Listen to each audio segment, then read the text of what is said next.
Welcome to Cocktail History with the Freeborn County Historical Museum, Library, and Village. I'm Stephanie Kibler, director here at the museum with Rachel Lilienthal, who coordinates exhibits and collections here at the museum. Today we're featuring the Kentucky Derby. Yes, today we're featuring the Mint Julep, which is the official drink of the Kentucky Derby. And has been for, I should say, traditional beverage, and has been for nearly a century.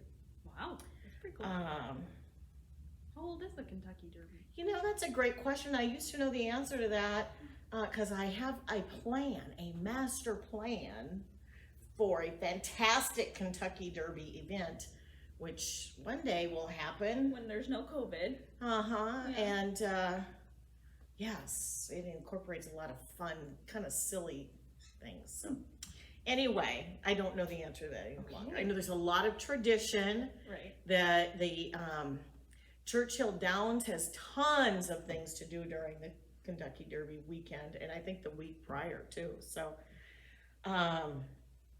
So Friday, Kentucky Oaks, and Saturday, Kentucky Derby, they see nearly 127,000 mint juleps served to patrons. I have to apologize. We had kindergartners here today. Yeah, our tour. It was our first tour in 2 years, so it's been a little whoa.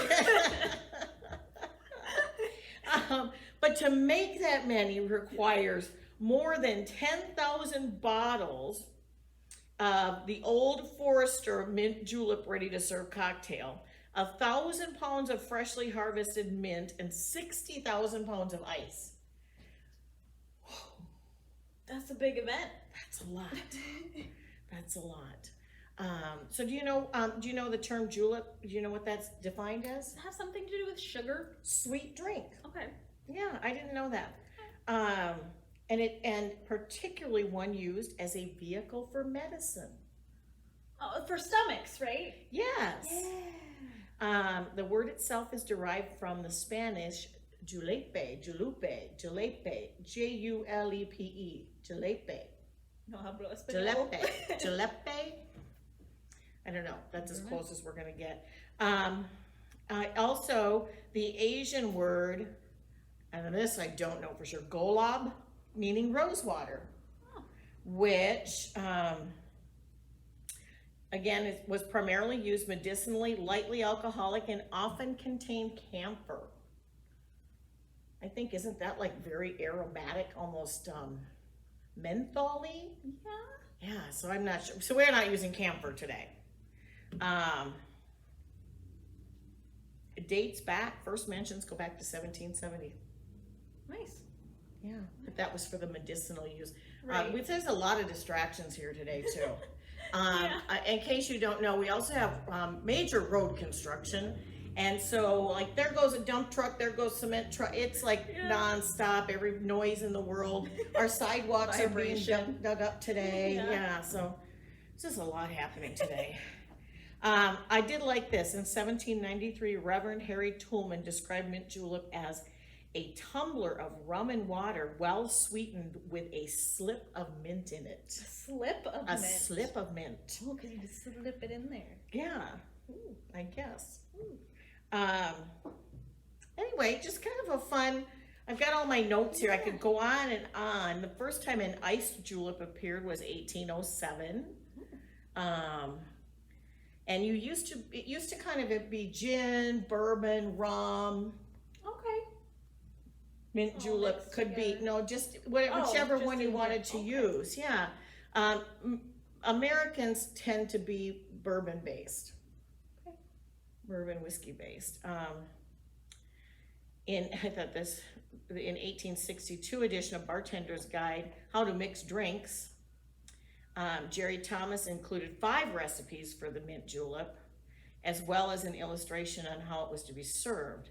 It allowed for cognac, brandy, gin, whiskey, or sparkling Moselle.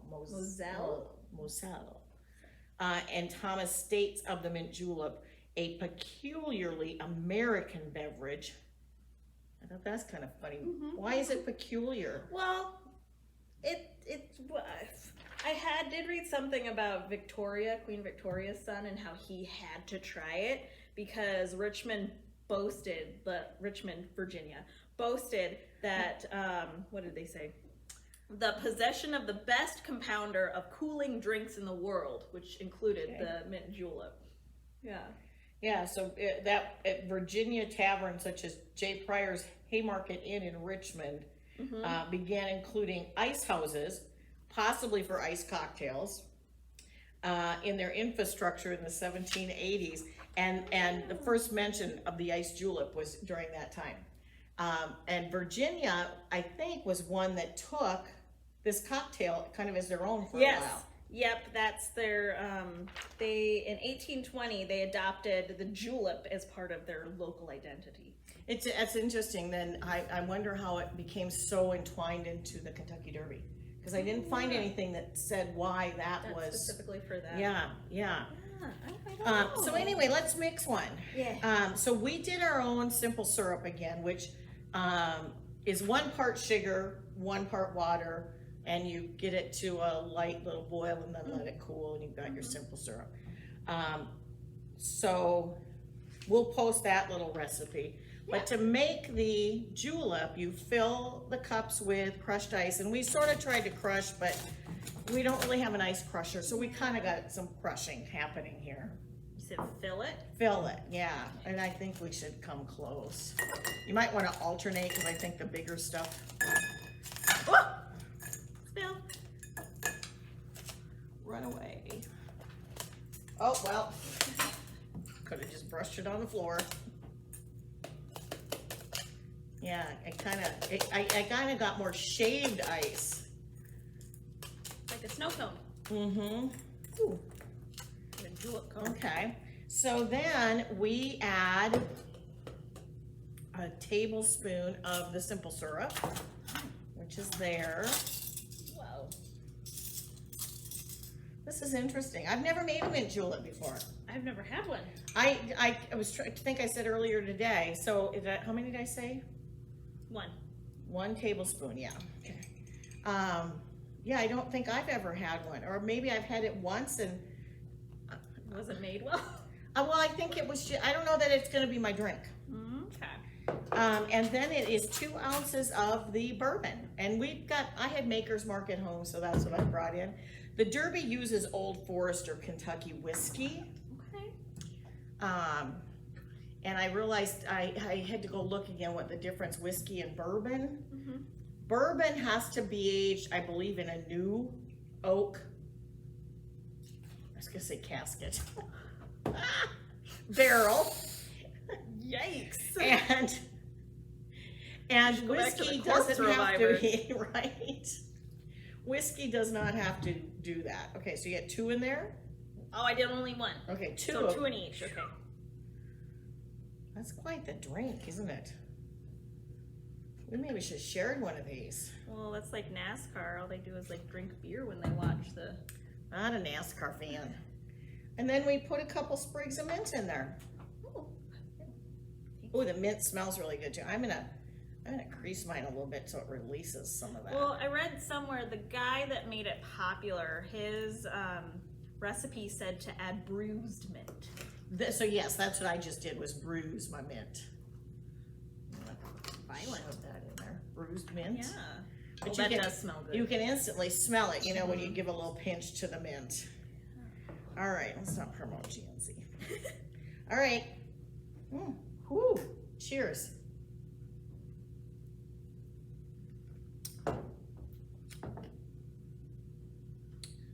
Whoa. Whoa. Huh. That's well, I'm strong. gonna say it's not. I thought it was not gonna be like I could sip that. Okay. Yeah, it's a sip. It's a sipper. Yeah. It might explain why all the hats are cockeyed after a while at the Kentucky Derby. That reminds me of My Fair Lady. Have you seen that movie? The rain in Spain falls mainly on the plain. Yes. Wait, what else is? There's another one. Eliza Doolittle, right? Yeah, that's her name. What else does she say? She's got another quirky little thing. I know the song. Calls like, him Governor. Yeah. The All I Want Is a Room Somewhere. Mm-hmm. That's a good song. Yeah. Why does that remind you of that movie? Because they go to a horse race. Oh, they do. And every single one of them have different outlandish hats. So we've talked about this with my master plan for a Kentucky Derby event. We have got a gazillion hats here. Some in our collection and some like the one Risha's wearing, which is hands-on. And so we thought it would be really fun to take some of those for a Derby event. So, Yeah. I kind of look forward to that. A lot of the hats we have were Catherine Claiborne's hats. She was a very big collector of historic items. Yeah. We have some really fun things from her. Mm-hmm. Have you ever been to a horse race? No. I had not until I went with Pete. Oh gosh, maybe about 4 or 5 years ago, we went up to Shakopee to Canterbury Downs. It is rather fun. Oh. I have to admit, I was surprised. Sure. And you have to pay attention, especially if you're betting. So it was a lot of you have to do math. So, but we used to have horse racing here in Albert Lee, and there's some legends about it, but there are also some factual things. And I had printed a newspaper article, which is really long. Tiny print, so this is really difficult. And I cannot say who's written this because his name isn't on it anywhere. But he goes on to talk about his uncle, John, who had a horse named Tommy. And came to a good, so this young man is riding his uncle's horse, Tommy, and he was on an errand for the uncle, and he said, we came to a good smooth track on the prairie, and I, of course, let Tommy out and found he could run. So when I got home, I says to Uncle John, Tommy can run. He said, did you try him? I says, yes. How fast can he run? So fast that everything looked blue. Well, he says, young man, if you ever run him again without my permission, the world will look a great deal bluer to you than it did today. But that led to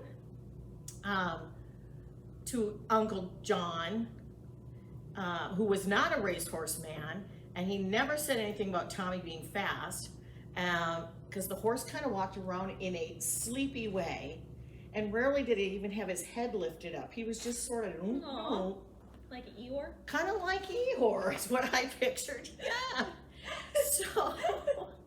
So anyway, George Rubel owned a very fine thoroughbred, long-distance racehorse called Red Eye.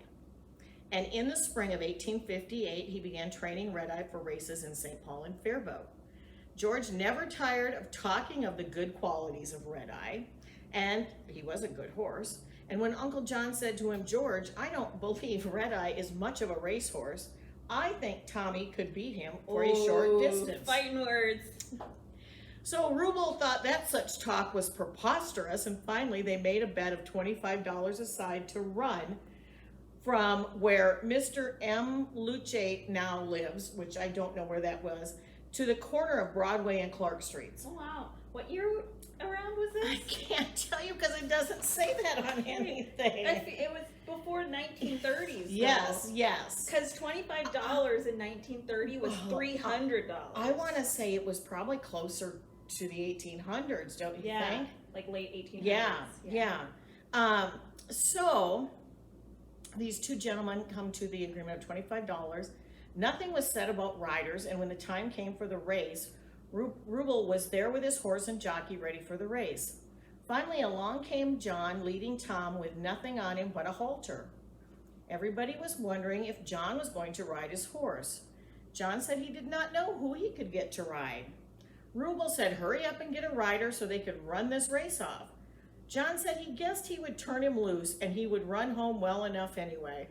Everybody laughed to think what a fool John was, and there was no objection to letting Tom go alone. John slipped the halter off from Tommy's head and taking him by the foretop, led him to the mark beside Red Eye, and they gave the word. Tommy made a few quick jumps until he got ahead, and that got right up in front of Red Eye and galloped to the end of the race. it then began to dawn upon the mind of Rubel and the rest that they were up against the real thing. Now, I just, what a fun thing though, you know, just kind of a sporadic, I mean, Rubel's horse was a race horse, like a bred thoroughbred. to be, yeah. And then all of a sudden, downtown, what we know as downtown Albert Lee, here come these two horses, one walking like Eeyore, and the other one, I'm assuming, held its head high. See, now I'm thinking like Eeyore turned into Spirit. Like, have you seen that movie? Yeah. Like, he doesn't need a rider, he can just go. Like the wind. It's like that just struck me as just a really fun, well, interestingly written article by this guy reminiscing about this time with his uncle and Tommy, and everything looked blue. So that, I just thought that was really, I have to thank Linda Evenson, because I know she's got quite a file in horse racing, because it comes up often. People ask us questions about it a lot. Because there's apparently, the story has to do with who got the county seat, right? That was apparently, but that is, I think, rumor. Right, it's like rumor legend that's Okay. how that happened. I normally don't do this, but I have to fix sweeten this. it up. I am not a sweetener up kind of person, Please but fix mine as well. I do need a little second scoop of that in there. Do you think it's because maybe the ice didn't No, the melt ice quickly? well, I don't know, because we had some pretty powdery ice. Yeah, we did. And you know, if I was sitting home on my patio, I could probably. It would be a good drink too to sit and watch a horse race with, because you're not. Number one, it's hot, so you're not going to be. Oh yeah, that made it slurping better. That made it down. better. But yeah, so I would recommend doubling the. Simple syrup. Yeah. Oh yeah, Yeah.